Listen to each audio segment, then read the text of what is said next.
Hello friend, नमस्ते, प्रणाम। कैसे हैं आप लोग? उम्मीद करते हैं बहुत ही ज्यादा अच्छे होंगे। और आज आप लोग के बीच बहुत ही दर्द भरा दारू पर एक गीत लेकर आए हैं। इस गीत में एक पिता बहुत ही ज्यादा दारू पीते हैं और उनकी बेटी रो रो कर अपने पिताजी से क्या बोल रही है और क्या समझा रही है, गीत के माध्यम से सुने। और आप लोग पूरा गीत सुनिएगा तो गीत का आप लोग को आनंद मिलेगा कि एक बेटी क्या कह रही है अपने पिता से दारू को लेकर। आइए सुनिए। यदि पापा दारू इतना पियबा, बोला कैसे जियबा। यदि पापा दारू इतना पियबा, बोला कैसे जियबा।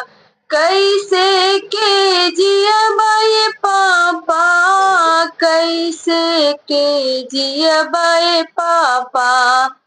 यदि पापा दारू इतना पियबा, बोला कैसे जियबा। तबीयत खराब चलत बा, रोज रोज दारू चलत बा। तबीयत खराब चलत बा, रोज रोज दारू चलत बा। कहवा से पढ़े खातिर दिहबा, बोला कैसे जियबा। कहवा से पढ़े खातिर दिहबा, बोला कैसे जियबा। यदि पापा दारू इतना पियबा, बोला कैसे जियबा। छोड़ी दा पियल का पापा, मन मोरे बात हो। सोची सोची माई औरी रोवे दिन रात हो। छोड़ी दा पियल के पापा, मन मोरे बात हो। माई रोवेले घर में दिन औरी रात हो। भइल बा कर्जा कहाँ से दिहबा, बोला कैसे जियबा। भइल बा कर्जा कहाँ से दिहबा, बोला कैसे जियबा। यदि पापा दारू इतना पियबा, बोला कैसे जियबा।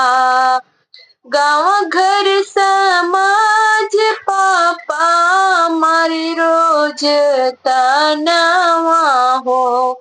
काहे नाही मानत पापा हमरो कहनवा हो।